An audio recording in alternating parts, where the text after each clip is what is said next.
Hi, Marco here. How do you configure your Teamcity server to use commit hooks instead of just poll your GitHub repositories? Let me show you. Edit your project, and you'll find a section called GitHub Webhooks. You'll see your repository URL, and then you simply click Add.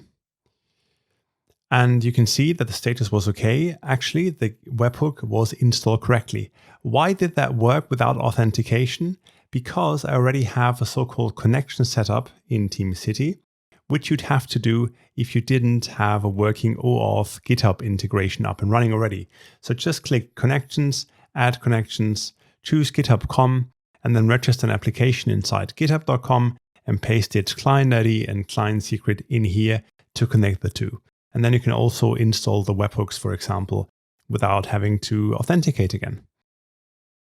When you look at your VCS root now, you'll see, and you scroll down a tiny bit, you'll see that it says the VCS root is configured to use a commit hook. So every time now a commit is pushed, you immediately, the Teamcity server gets a notification and starts your builds.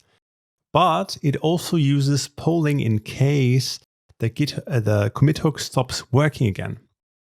And it has a backoff interval configured, which means as soon as you're using commit hooks, it starts checking your server or poll your repository rather only every 15 minutes, and then every 30 minutes, and then 60 minutes, and then up to 4 hours. And if whenever it polls the repository again and your GitHub commit hooks stopped working, it will reduce the time again and default back to polling. That's about it. Bye.